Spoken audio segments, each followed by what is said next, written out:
Hi everyone, I want to tell you everything you need to know about the new follower system in Diablo 3 in patch 2.70. This is on the PTR right now, and we have been playing around with this for a few days now, and I've been experimenting a lot about how the interactions work, what items work, and we can kind of figure out, some of the cookie cutter builds already.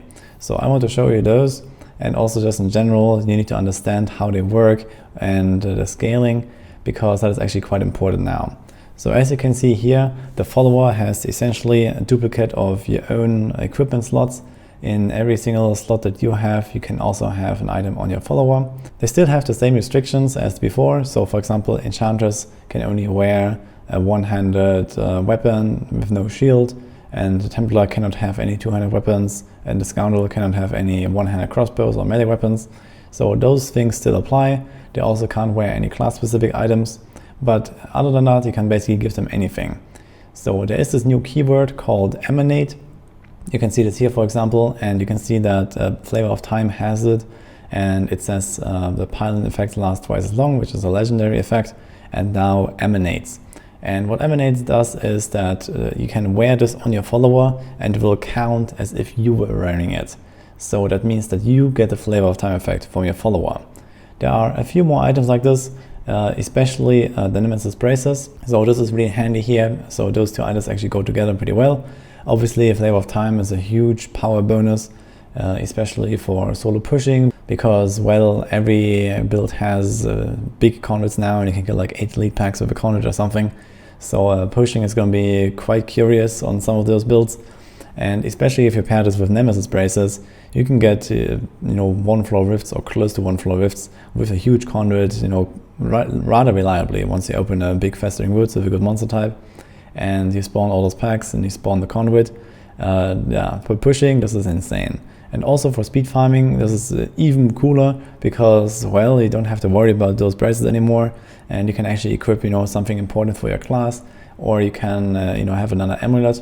A lot of builds will opt for Squirt's Necklace now, for example. So there are actually some builds where you were wearing Flavor of Time and there's not really a good replacement. In some of those cases, you might go for a Hellfire amulet now, but otherwise it's probably Squirt's Necklace, even if you can't protect it really well. There are, especially ranged builds that can try to make use of that, or stuff like Tempest Rush. You can press Serenity and you can maybe try to have a few seconds before the Serenity to not get hit. And I actually managed to get like up to 10 stacks on Tempest Rush once in a while for my explosions. So that works in some cases. Obviously a Whirlwind Barbarian will not be able to do that, but there are definitely a lot of builds that probably handle that pretty well with the squirts here. So anyway, there are some other items that you definitely always want to have on a follower, which is the Oculus Ring. So this is nothing new. As of Joan is pretty much dead, so yeah, maybe in some cases you can put in a flavor either on yourself or on the follower, and then wear the As Johan. I've actually done that as well, but for the most part, yeah. Some other really important items that you want to have in your follower are the Cains and the Sages. So here you also see that the double Death Breath from Sage emanates. For the 16, this is insane because, well, usually you wear Sage, but also you couldn't on LOD builds, and now you have it on every build, so everyone has kind of like the same efficiency in that aspect. And the same with the Cains with the 25% extra keys. And you also don't have to worry about playing the right build that can actually fit Cains, because the regular 6-piece sets can't do that. It can only be done by stuff like Natalia, Tarasha, etc. And now you have it on a follower too. So this is amazing, as long as you're not playing in groups at least. In groups you will still have to do the Cain swap if you want to go get those extra keys, or you have to wear them permanently, which is usually not recommended. So it will kind of like close the gap a little bit and make like solo T16 farming a lot more smooth, a lot easier. There's also things like Gloss of Worship, for example, so you get those 10-minute shrine effects. You get homing pads, so you can just teleport to town, etc. So there's a lot of really good stuff here that really helps out with the 16 farming. One thing about the homing pads is that this is actually very abusable in the way that you can actually macro it, and you can essentially have like a script that spams your town portal in like 5 times a second or something, and it will pretty much permanently give you the damage reduction at pretty much no downside, because it's like a very tiny animation, and this effect has a lingering duration of like a split second that you get the damage reduction. And I think this needs to be addressed and needs to be fixed, because otherwise you're gonna have a lot of people, just abuse this very hard, and builds will be very tanky for them, and everyone else will be super squishy. You essentially don't lose any time attacking or moving if you do this correctly and if you macro this. So the homing pads needs to essentially drop immediately when you release the button, and that will solve it. So there needs to be like a very frequent check, basically every frame or something, to make sure that this does not happen. Please present. So that's about it for the most important items. There's also stuff like Unity that still works, so you can always put a Unity on it. You can even put a Ring of Royal Grandeur on your follower, so that the follower gets the set bonuses more easily. But this only really works for all guilds, the Cains and the Sage, so you can combine those sets. The thing is that a lot of effects actually don't work on the follower, and you have these follower tokens here, where you have the follower cannot die, you have the 50% cooldown reduction, and you have the gain all skills. And well, I tried many things, and it's almost impossible to make your follower survive. And definitely not on a solo push. When you're doing like a high tier push, that's not happening. In your speed farming and you have a really juiced up follower with augments and really good gear and stuff, yeah, you can probably make it survive most of the time, and then one of those CDR tokens or the all skill tokens might be better. But obviously I wouldn't recommend trying that, because the investment is very high, and well, most of the toughness items that you would need for them to survive actually don't work. So I tried many things, for example Aquila Kiras, Stone Gauntlets, Crimson 3-piece, like all of these things don't work, and it's quite a sad story. Ice Slumbers for some reason does work, so yeah, you can actually prevent them from being frozen or jailed, but yeah, otherwise you can't really stack any stats that really helps them besides Vitality and like main stat. There are 2 legendary gems in total that work right now, which are Esoteric Alteration for the elemental damage reduction and the Mutilation Guard for melee damage reduction. All other legendary gems don't work, and well, while you can make them a bit more tanky with those, well, you can't really give them, something like Molten Wildebeest. You can't really give them like any other kind of support legendary gems. I think it would be amazing if all the gems would be enabled, so that you can actually have like a really badass follower that buffs you with Toxin and Ice Blink, and maybe even the CDR relic, and it kind of like stays alive on its own. Or you kind of have to maybe make the choice between having the CDR relic or the all skills relic, and then make your follower super tanky with all the defensive legendary gems, so you ignore Toxin and Ice Blink, but you get the buffed skill effects, for example. So I think this would be cool if there was like a little bit of a customization here, and right now there's none. You go with the Immortality relic, and that's about it. Overall, a really sad story, because you also can't make your follower deal any damage. LOD doesn't work, LON doesn't work, and with those 2 things out of the way, there's no 6-piece set for them. Yeah, it's pretty pointless to try to make anything happen. So I think that should be enabled. Maybe you could even make a new follower token that gives them extra damage or something. So this is also a possibility. So you can maybe have like a follower that can actually clear like a GR100 or something, or kind of like hold up its own at least, and help you out, kind of like the Shadow Clones did in the past. So something like that would be pretty funny to for people to work towards, to kind of like make their meme follower setups that somehow blast through GR100 or so, because why not? I think that would be funny. Personally, I also believe that one big issue with the follower system is that the Emanate list is way too short. So in total there are 14 items right now, and well, most of them are the ones I mentioned, the Flavor, Nemesis, Gloss of Worship. So this is pretty neat, but it's mostly trash. So there's a gold skin and homing pads. It doesn't really do much aside from like this abuse that I mentioned, which hopefully will get fixed. And there's Credis Flame, for example. But yeah, overall there are many more pretty useless legendaries that could see some kind of use with the follower system. And I'm thinking about stuff like, for example, Boots of Disregard. This is something you would never ever put on a build yourself, but when you get it kind of like for free on your follower, and all the other options suck equally, it suddenly becomes a pretty solid option in some cases. And you can kind of compare this to something like the Firewalkers. So some builds, for example, need those to break doors because they can't attack. So you can put the Firewalkers on your follower, and maybe you could put like another small effect like as you walk on your burning ground, you get 10% movement speed or something like that, because why not? What about initiatable build, for example? This is also something never to be used. Right now we have gold skin here. I mean, okay, there's kind of like a big lack of chest pieces, so maybe we have to make some more that would actually fit into some builds, or also for LOD builds we don't really have anything besides Aquila in this sense here. There's Iron Toe Mud Spotters. There's also some builds that maybe drop to low life quite regularly, something like Shimizu builds, or just you want to get this as kind of like a few % bonus speed sometimes. So there would be like these small effects, and I think this is exactly what the followers should be for. This is kind of like the idea with the 4th cube slot being only utility items and stuff, and this will kind of go that direction. As long as you don't put some super crazy items into the Emanate section, I believe that having all these options would be really great, because it would just open up a lot more customization. I also want to show you the new follower skills. So they look like this here, and well, some of them are old skills, for example the charm, and here we have a new one which is a temporal pulse, and this is essentially like a AoE slow that is pretty neat because it actually also slows attack speed.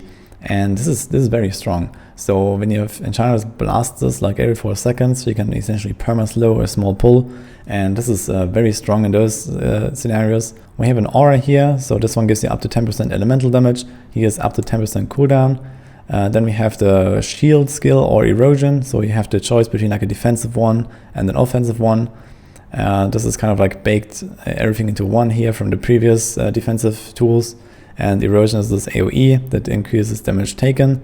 All these increased damage taken skills, also from the other followers, are additive damage, so nothing really crazy, but it does help you out a little bit. And the last row always has a cheat death proc for you. It has a 120-second cooldown and essentially protects you for up to 7 seconds. This is pretty nuts, and every single follower has that. But typically you probably want to take the other skill unless you're probably playing hardcore or a very squishy build. But that's up to you. So for example, here we have the Enchantress aura with up to 6% attack speed, which is essentially a full primary roll. That's also very strong.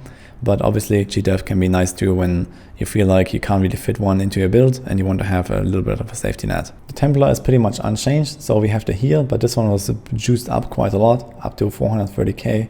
Then we have the taunt here. There's also the live region, which is up to 20k, which is pretty nice here. There's intimidate, that gives you the slow.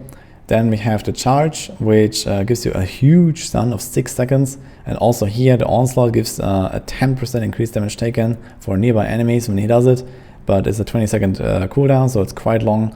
And again, here's the cheat death proc, and also the inspire that gives you extra resources. So this is actually unchanged and doesn't scale. So that's actually quite curious, because pretty much every other skill scales in some way, but not this one for some reason.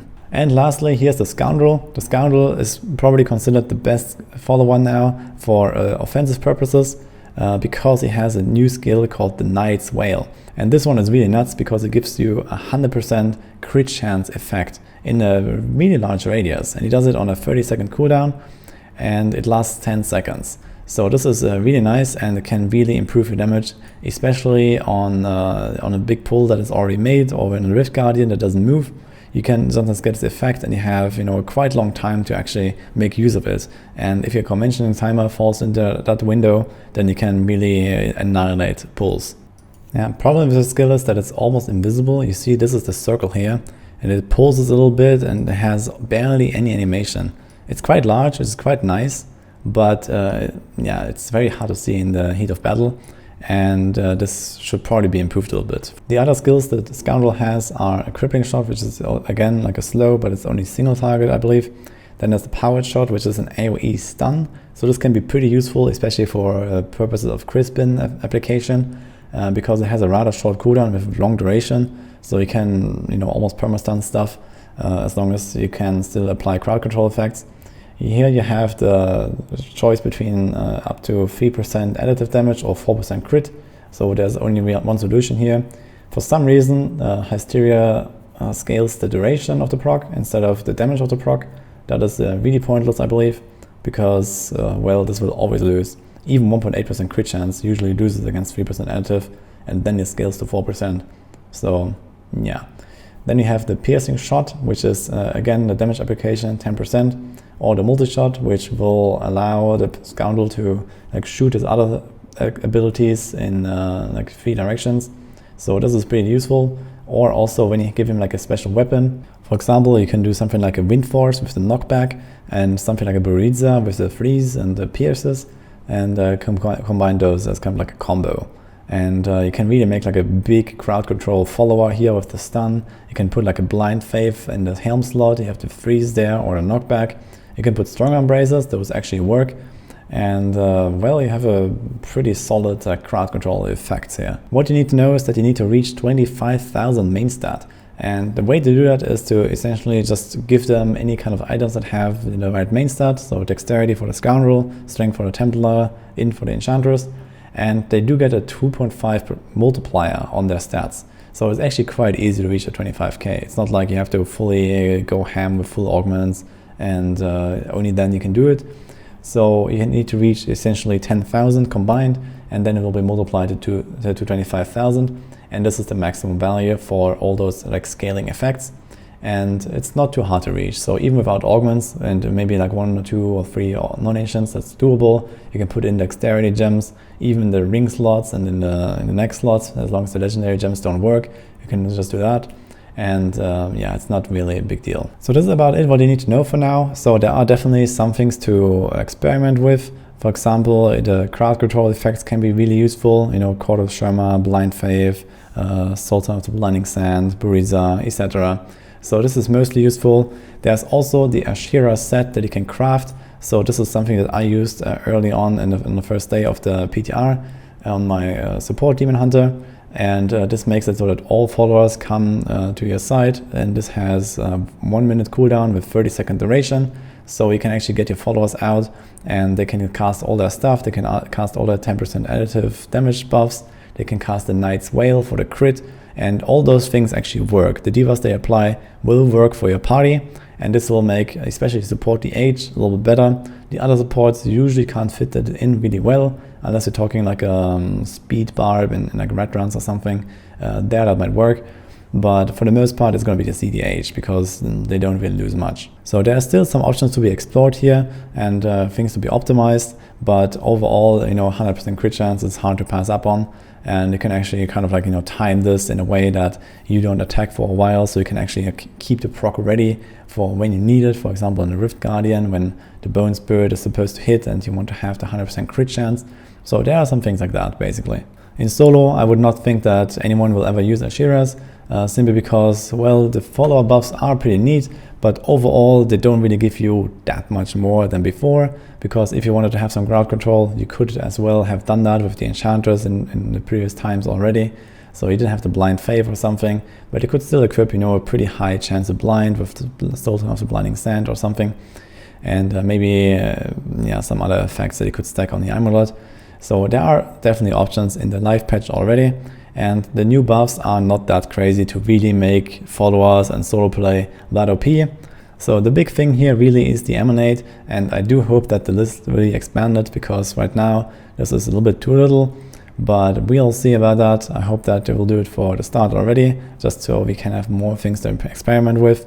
I hope that we can have the legendary gems enabled, at least LON and LOD, and you know, maybe some other effects like the toughness items, Stone Gauntlets, Aquila, etc., to kind of like have a chance to make followers survive.